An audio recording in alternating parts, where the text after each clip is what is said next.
After nearly a year overseas, coordinating federal arms interdictions, training tactical units, and navigating the shadows of intelligence work in Israel, my wife, Maya, had finally stepped through our front door. Jet-lagged but alert, eyes scanning every corner of our quiet California suburb like muscle memory wouldn't let her rest. She didn't even unpack, just dropped her tactical-grade duffel on the couch, kissed me like she remembered how long it had been, and stepped out back to get some air. She missed the birds, the silence, the stillness of home. What she didn't miss was our HOA's self-appointed queen, Karen. Karen, who is called code enforcement because our mailbox was too shiny. Karen, who once left a laminated note on our door because our Halloween pumpkins were spiritually aggressive. That Karen. And now, somehow, on the exact day Maya came home, running on 2 hours of sleep and 12 months of classified memories, Karen decided she was a threat. It started with a stare, then a phone call, and 10 minutes later, blue and red lights bouncing off our fence as 2 patrol cars pulled up. I didn't know what Karen had told them. Something about a suspicious woman in tactical boots walking around aimlessly with a black case. Probably mentioned her accent, maybe even her military bearing. But what Karen didn't know, what she couldn't possibly imagine, was that Maya wasn't just some visitor or foreign guest. She runs federal firearms operations. She trains the people who train the people. She speaks 5 languages, and in 3 of them, the word danger describes her in a fight. And now she was standing calmly at the edge of our lawn, facing 2 officers, her credentials sealed tight in a folder beside her. Not saying a word. Just watching. From our front door, I froze. Not because I was afraid, but because I've seen what she can do when people don't listen. When they assume. When they provoke the wrong woman. And then Karen stepped out of her house, phone in hand, filming, that smug half-smile on her face like she was about to go viral. I knew something was off, she whispered loud enough for the whole street to hear. She doesn't belong here. That's when Maya turned. Slowly. No anger in her eyes. No fear either. Just quiet, deliberate awareness. Like she was measuring the scene, calculating every variable. I saw her hand brush the folder. Saw the officers glance at each other, unsure. And then, I swear, it was like everything paused. The birds. The breeze. The very tension in the air. And that's when I realized this wasn't going to be a misunderstanding cleared up in 10 minutes. Because Karen didn't know who she had called the cops on. And Maya? Maya had been trained to respond. Strategically. Lawfully. But decisively. So when she finally opened her mouth and said just 5 words I'll never forget, everything changed. You're probably wondering what happened next. How a nosy neighbor's call turned into a federal-level standoff. Why 2 local officers suddenly stopped asking questions and started apologizing. And how Maya, of all people, ended up on a neighborhood Facebook group called everything from an imposter to a government plant. But here's the thing. This story isn't just about HOA politics, or power trips, or what happens when you underestimate someone. It's about identity, assumptions, and the moment when someone finds out the hard way exactly who they're messing with. And trust me, when Maya finally opened that black case, that was the moment everything turned. The moment Maya opened that black case, you could feel the shift. Not just in the air, but in the body language of the cops, the watching neighbors, even Karen's smug little stance. Inside wasn't a weapon. Not this time. What she revealed was far more disarming. Official federal credentials, laminated, layered, and locked behind multiple authorizations. A badge that didn't just say authority, but classified clearance. One of the officers blinked hard, then looked at the other like, we shouldn't be here. But let me take you back for a second, because to really understand how we got here, you need to understand her. And you need to understand this street. We moved into this HOA-run neighborhood 5 years ago, hoping for peace. The quiet. The cul-de-sacs. The kind of life you chase after years of deployments, missions, and moving targets. Back then, Maya had just finished her final overseas rotation and was transitioning into a federal leadership role, coordinating interstate firearms enforcement, overseeing covert seizure ops, working directly with ATF and DHS. But to our neighbors? She was just the quiet woman with strong posture and a strange accent who rarely smiled and never attended wine night. Karen hated that, because Karen thrives on control. The garden inspections, the paint color guidelines, the little pink violation slips she slides into mailboxes when someone's hedge is an inch too high. Her power didn't come from any title, it came from fear. Subtle, annoying, but real. And most people just went along with it to keep the peace. But Maya was different. She didn't flinch when Karen glared, didn't jump when she left notes, didn't even respond when Karen once questioned whether her foreign military pins sent the wrong message to the neighborhood kids. That silence, that calm resistance, only made Karen more determined. And then Maya left, for nearly a year, assigned to Tel Aviv for an international joint task force, overseeing illicit arms tracking and deep port smuggling routes. She operated between governments, often without recognition, in a world where every move mattered and every glance could mean danger. But even thousands of miles away, when she called me, she'd always ask, "Is Karen still watching the mailbox?" So when she returned, of course Karen noticed. And when Maya stepped outside that morning jet-lagged, in tactical boots and a dark hoodie, stretching her legs with the same silent discipline she'd carried across continents, it was all Karen needed to act. The 911 call, we later learned, included words like suspicious, foreign-looking, and possibly casing houses. But what Karen didn't say, what she couldn't have known, was that the woman she just profiled was a federal agent with decades of operational intelligence, surveillance detection, and field control training. And what neither of them knew was how far Maya would go to protect her name, her rights, her home. Back in the driveway, the police officers stood still, looking down at the credentials, then back at Maya. Karen kept recording. "I knew something was off," she repeated. "She has no reason to be here." And that was it. That's when Maya finally spoke. She looked directly at Karen, not with anger, but with perfect, still clarity, and said, "You've just made a federal mistake." The way she said it, cold but calm, was like the beginning of something none of us saw coming. Karen laughed, nervous, unsure. The cops didn't laugh. One of them stepped back, because they could tell. This wasn't a joke. This wasn't a HOA dispute anymore. And Maya wasn't backing down. Not this time. The silence that followed Maya's words hit harder than a scream. "You've just made a federal mistake." Even Karen flinched, like some part of her brain recognized she'd crossed a line, though pride wouldn't let her admit it. She adjusted her phone slightly, still filming, still live streaming, still caught in whatever fantasy she'd built where she was the hero exposing some suspicious outsider. But now the script wasn't working. The officers weren't moving in her favor. And Maya hadn't budged an inch. That's when things started to spiral, not outward, but inward. One of the officers, Officer Ramirez, lowered his voice and stepped closer to Maya, hands relaxed, posture open. "Ma'am," he said carefully, "is there someone we can contact to verify clearance of this level?" Maya didn't answer. She simply pointed to the number on the back of her ID, one that didn't route to local dispatch, but to a federal verification office. Ramirez's partner, Officer Lee, looked visibly shaken. He had been the one to initiate the stop. He'd knocked on our door earlier, one hand near his taser, trying to act like he had everything under control. But now he looked like he was realizing this wasn't something he'd been trained for. Karen, meanwhile, was still narrating to her phone. "She's not saying anything. This is how they act, they just stand there and intimidate. I knew something was wrong when she walked past my hydrangeas without looking." That's when Maya turned toward me. I'd been standing at the door the whole time, not intervening, part of me frozen, part of me trusting she knew exactly what she was doing. But her eyes met mine, and for the first time since she came home, I saw the weight she was carrying. The exhaustion. The way she didn't want this fight, but she wasn't going to walk away from it either. And here's where it gets complicated. Because as strong as Maya is, she's not perfect. She carries scars you can't see. She spent years in the field making decisions that walked moral tightropes. Sometimes she tells me about the faces she can't forget, the times she wasn't sure if she did the right thing. And ever since she took this federal role, she's felt herself drifting from the line between right and necessary. And now here she was back in a peaceful neighborhood that didn't feel so peaceful anymore, being publicly accused of not belonging in her own driveway.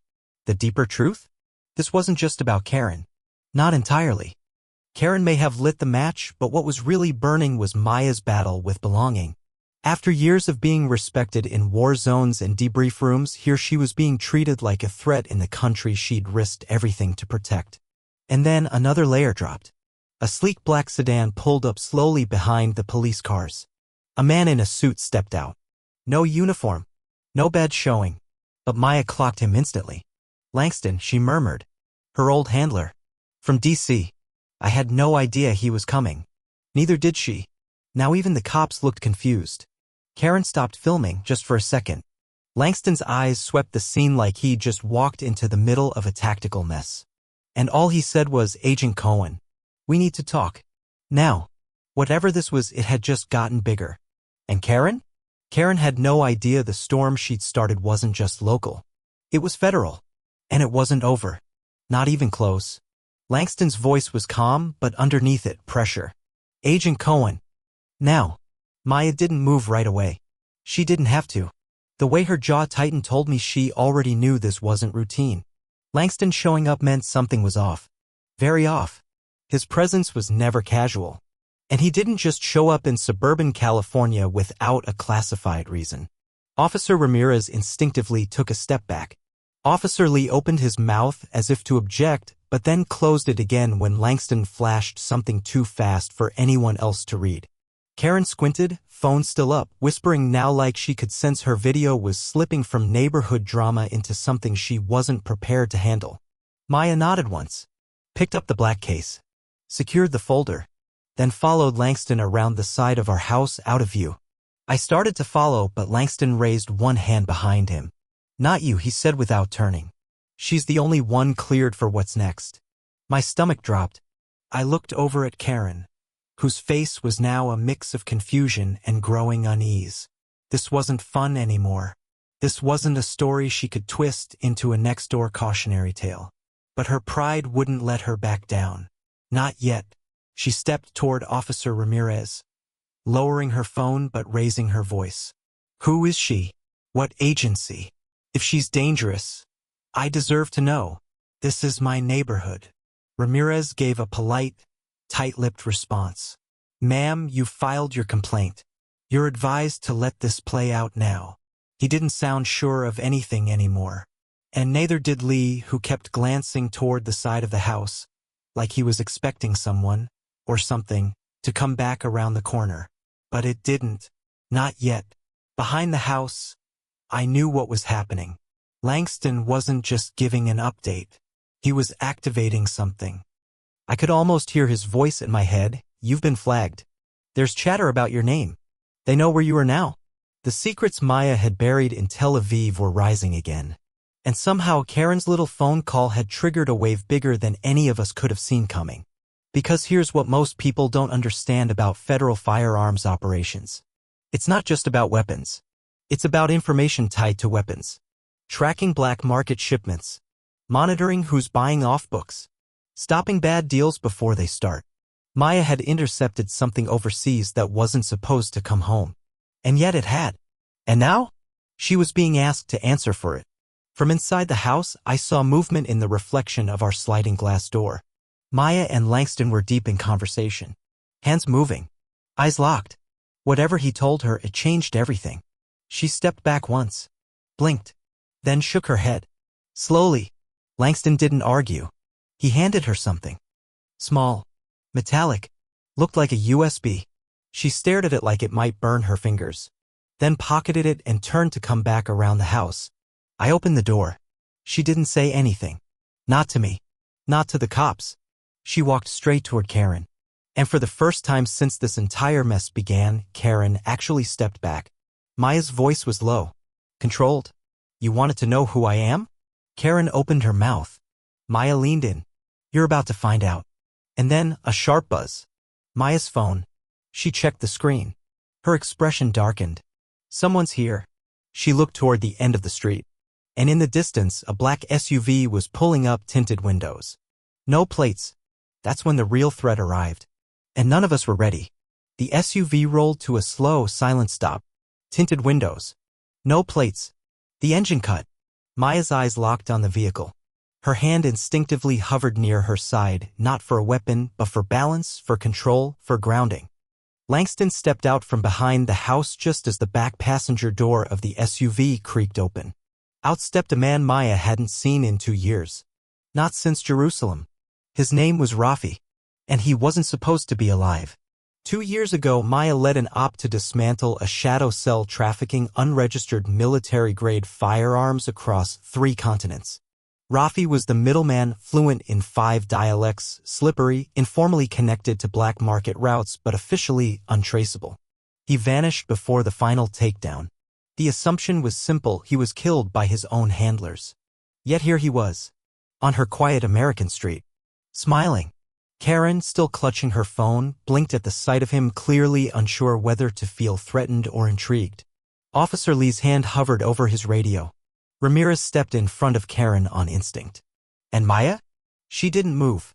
"Hello, Cohen," Rafi said casually, as if they'd just run into each other in line at the grocery store.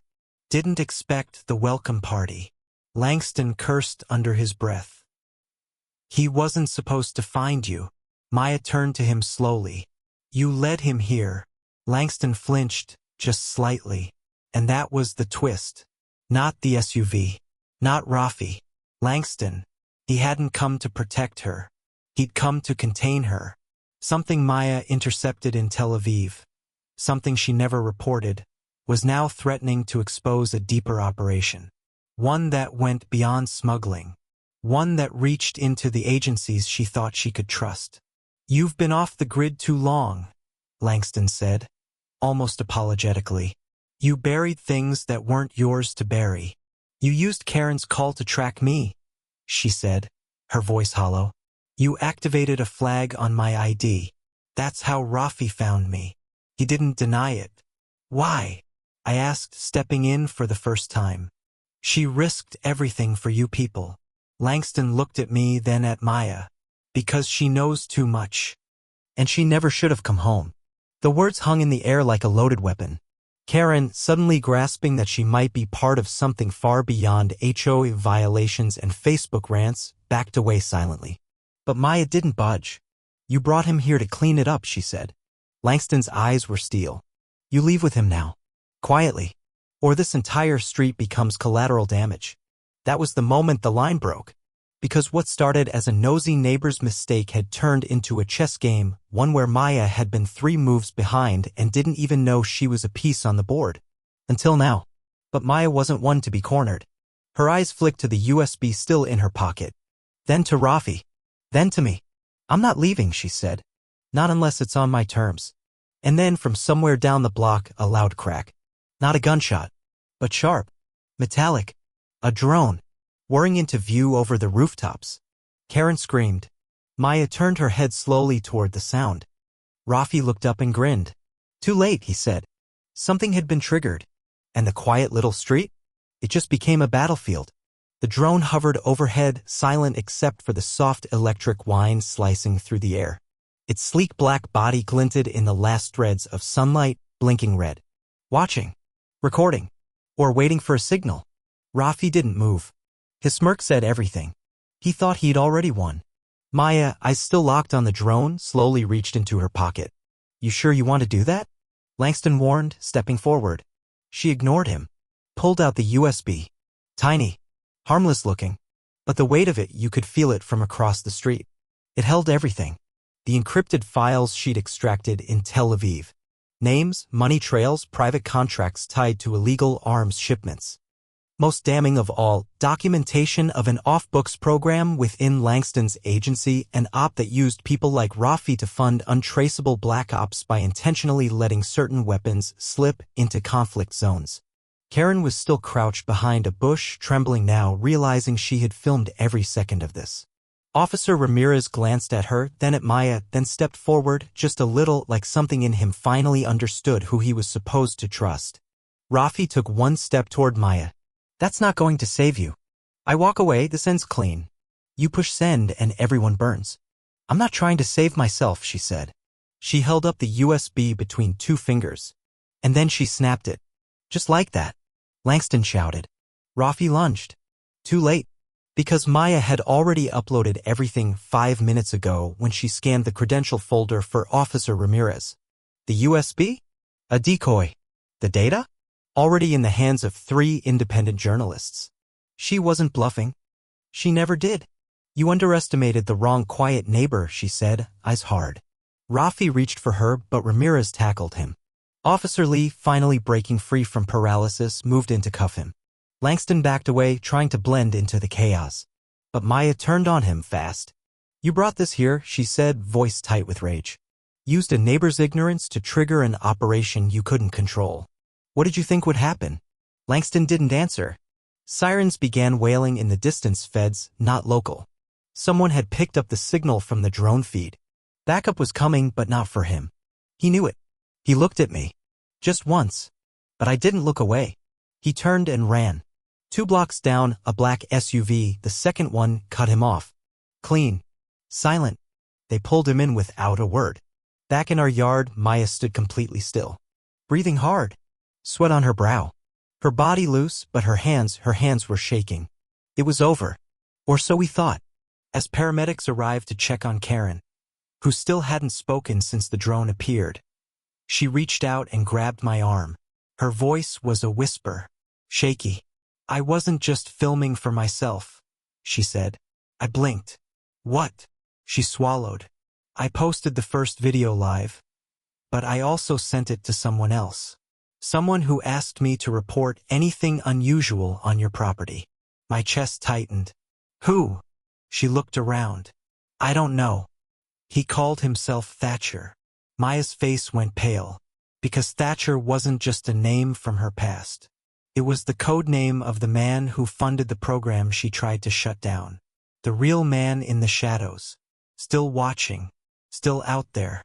The story wasn't over. It was only just beginning. The sirens faded. The sun dipped behind the hills, casting the neighborhood in a warm, final light. After all the noise, the silence returned, but it wasn't the same. Something had shifted. Maya stood on our porch, hands resting on the wooden railing like she was grounding herself in something real. Her posture still carried the weight of command, but her shoulders had softened. The storm had passed. Not without damage. But she was still standing. Rafi was in custody. Langston had disappeared into the federal net, whether to face justice or quietly vanish, we may never know. But the files were out. The truth was in motion now, far beyond the reach of any agency cover-up. Journalists were already calling. Investigations had been triggered. The ripple would turn into a wave. Karen, well, something in her broke that day. Maybe it was the realization that her power never came from HOA rules, but from ignorance. She never apologized outright, but she stopped filming. Stopped judging. A week later, she planted sunflowers where her hydrangeas used to be, and quietly removed herself from the HOA board. Officer Ramirez followed up with us twice. The second time off the record, he asked Maya what she would do next. She didn't answer right away. Just smiled and said, rest. For now. She meant it. For once. For all her strength, Maya had spent years carrying truths that weren't meant for one person alone. Secrets buried too deep. Loyalties tested. Boundaries blurred between justice and orders. But in the end, she chose the one thing that always defined her, doing what was right even when no one was watching. As for me, I learned something too. You think you know someone when you marry them. You think the stories they tell over dinner are the ones that define them. But sometimes the most important parts are the ones they can't share. And when those secrets finally surface, you either run or you stand with them. I stood with her. And I do it again. Because peace isn't about silence. It's about truth. And sometimes the people who look like they don't belong are the ones who are holding everything together. If you take one thing from this story, let it be this: never judge someone by what you see. Ask who they've had to become when no one was looking. Because sometimes the quietest person on your street is the one who's protected your world without ever needing thanks. If you found this story gripping, powerful, or eye-opening, share it. Because the next time someone calls the cops on a neighbor for looking suspicious, remember this: that neighbor might be the reason the system hasn't completely fallen apart.